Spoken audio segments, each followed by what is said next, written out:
bienvenue dans J'aime l'écho, l'émission qui donne la parole aux chefs d'entreprise. Marc-William Attier, bonjour. Bonjour. Vous êtes le président d'Action Coach et à vos côtés, Jean-Yves David, bonjour. Bonjour. Coach d'affaires chez Action Coach. Action Coach est le leader mondial du coaching de dirigeants de PME, donc ça va jusqu'à 250 salariés. C'est un système de franchise présent dans 50 pays avec 1200 coachs partout à travers le monde. Vous appelez ça le coaching d'affaires ou comme c'est écrit sous le nom de votre entreprise, le business coaching. Si on ne sait pas ce que c'est, qu'est-ce que c'est ? En fait, le business coaching, ça permet à des entrepreneurs, des dirigeants propriétaires d'entreprises, de pouvoir construire des entreprises plus performantes et surtout plus autonomes. L'objectif, c'est de rendre l'entrepreneur plus libre pour qu'il puisse s'orienter et s'occuper véritablement de son métier, celui d'entrepreneur, et de travailler sur la stratégie de son entreprise. Ça veut dire que vous allez intervenir auprès de lui pour lui filer un coup de main ? On va intervenir auprès de lui pour l'aider à ce qu'il définisse sa propre stratégie. Ah, l'aider à définir sa propre stratégie, d'accord.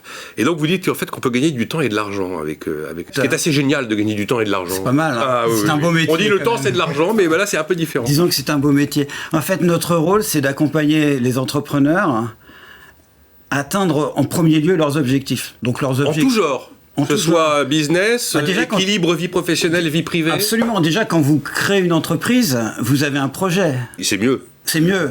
Donc ça peut être à titre personnel, améliorer effectivement ses conditions de vie, sa qualité de vie, ses revenus.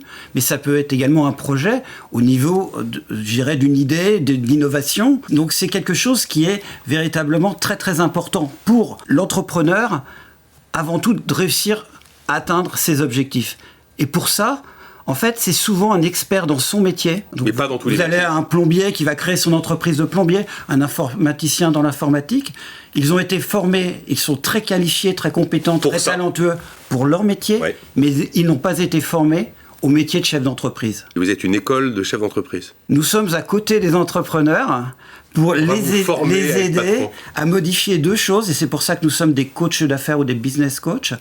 Nous travaillons à la fois sur l'entrepreneur, pour le faire évoluer durablement, lui permettre de progresser. Ça, c'est la première chose. D'atteindre une posture de chef d'entreprise, mais nous intervenons également sur le business, c'est-à-dire sur l'entreprise. Alors, quelle est la méthode que vous allez suivre ? Parce que vous expliquez que c'est une méthode éprouvée mondialement.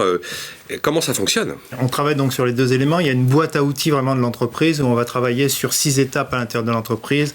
Et on va dire construire la fondation de l'entreprise, travailler sur le marketing et le développement commercial, après travailler sur les systèmes. Ça, c'est des actions que vous faites souvent qui vont se répéter, j'imagine.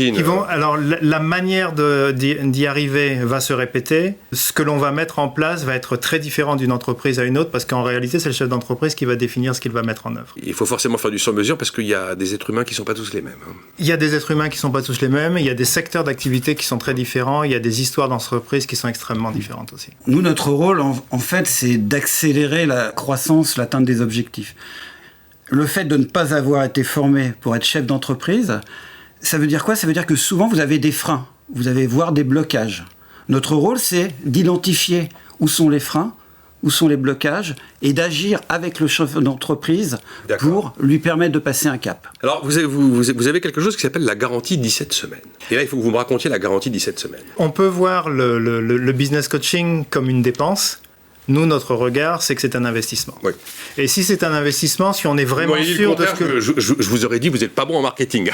Non, mais au-delà du marketing, oui. Véritablement, ça doit être un investissement. Et donc, pendant les premières 17 semaines de coaching, ce que l'on va s'assurer, c'est de pouvoir véritablement mesurer les effets immédiats de notre coaching pour que les dépenses qui vont être engendrées par ce coaching soient couvertes au moins pendant ces 17 semaines, pendant les résultats additionnels de l'entreprise. Ça veut dire que les gains que vous allez apporter au bout de 17 semaines auront dû couvrir l'investissement de départ. Vont nécessairement couvrir le démarrage. Si ça n'arrive pas ? Si ça n'arrive pas, on rembourse, mais ça n'arrive pas. Ça n'arrive pas, vous remboursez, mais ça n'est jamais arrivé. Non, parce qu'en réalité, on suit tellement ces éléments-là, on suit tellement ces indicateurs, on est tellement focalisé sur le résultat qu'on arrive à démontrer, à prouver et à faire en sorte que l'entreprise génère plus d'argent que ce qu'elle ne dépense. En fait, ça marche à tous les coups. Ça marche à tous les coups. En fait, concrètement, au bout des 17 semaines, lorsqu'on n'a pas atteint les résultats, nous allons continuer à accompagner l'entrepreneur gratuitement jusqu'à l'obtention des résultats. Moi, ça m'est arrivé une fois. Ah, c'est arrivé une fois quand même. Ça m'est arrivé une fois. Merci Jean-Yves. Ça m'est arrivé une fois, bien évidemment. Et qu'est-ce qui se passe après ? Eh ben, nous obtenons les résultats Et ça donne envie d'aller encore plus loin. Et en fait, ce client, maintenant, je le coach depuis 2 ans et demi, presque 3 ans. Ah, mais vous pouvez avoir comme ça du coaching business qui va s'étaler sur une longue période. Nous partons sur des missions longues et comme me dit... Vous devenez des directeurs généraux adjoints, enfin c'est... On devient des conseils d'administration, des personnes qui suivent véritablement l'entrepreneur, qui arrivent un peu comme le coaching sportif.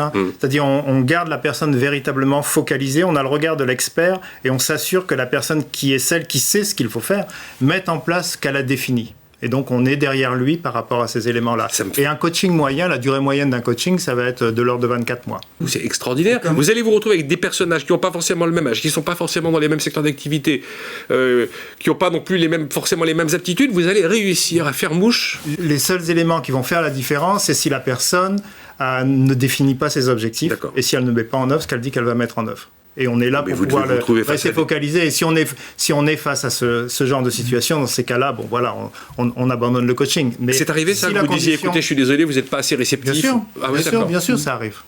Parce que je me dis justement, vous dites, l'informaticien est très bon en informatique, c'est dur de définir ses objectifs quand on a une compétence hyper pointue, mais que finalement, il y a toute une série d'enjeux. Mais les enjeux sont toujours les mêmes. Pour un chef d'entreprise, c'est atteindre évidemment ses objectifs, gagner plus d'argent, la rentabilité, faire en sorte que l'entreprise puisse fonctionner progressivement sans lui. Pour éviter, vous connaissez l'expression la plus répandue chez les chefs d'entreprise, sur les patrons de TPE, c'est « j'ai la tête dans le guidon ». Oui.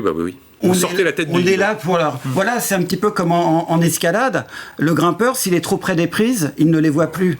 Nous sommes là pour l'aider à se détacher un petit peu de la paroi et suivre son itinéraire. Dieu sait si j'ai reçu des cabinets de conseil, vous racontez votre histoire de manière passionnante. Et en plus, le fait que vous sachiez dire non, pour vous, ça ne sera pas possible. Voilà. Bon, Covid, ça a changé quelque chose ? Oui, ça a changé la manière d'accompagner. Naturellement, le numérique, le digital a pris de la place dans la manière d'accompagner les gens, mais ça a aussi amené des problématiques nouvelles, des problématiques d'organisation, des problématiques de gestion d'équipe. Vous étiez prêt pour utiliser vos méthodes éprouvées dans un monde de pandémie ? Dire qu'on était prêt, je ne sais pas, mais en tout cas, on y a fait face. On a la faiblesse de croire que nos clients en coaching étaient mieux préparés. Ça a été difficile pour tout le monde. On s'est retrouvé face à l'inconnu, mais néanmoins, quand il a fallu faire preuve de leadership pendant les premières semaines, quand on était face vraiment à des situations jamais vues avant, cette prise de recul, ce qu'on avait vu avant, leur a vraiment permis d'adopter la bonne posture. Bon, qu'est-ce qui vous manque aujourd'hui dans votre métier de business coaching, de coaching d'affaires, des labels, une reconnaissance Il y a 2 éléments. Déjà, la France est un pays qui, assez souvent, dans toutes les nouvelles technologies, les nouvelles méthodes de management, a souvent un peu de retard. Et donc, quand on regarde un peu les États-Unis, aujourd'hui, le business coaching aux États-Unis, c'est, dépendamment des études, entre 11 et 15 milliards de dollars. En France, c'est à peine une centaine de millions d'euros aujourd'hui. Mais aussi, lorsque l'on est sur des secteurs qui sont en forte croissance, dans lesquels il y a de très faibles barrières à l'entrée, bien, il faut faire en sorte que les personnes qui entrent soient véritablement sérieux à l'intérieur de leur secteur. Et donc, oui, labellisation, formalisation des savoirs serait véritablement impulsé. Ça avance, le déclic est où ? Il est législatif ? Le déclic, aujourd'hui, il pourrait être législatif, mais en même temps, on sait que légiférer n'est pas nécessairement ce qui régit les choses. Ça marche à tous les coups, j'adore. Merci Marc-William Mathiez, donc président d'Action Coach, et Jean-Yves David, coach d'affaires chez Action Coach. Merci. Merci.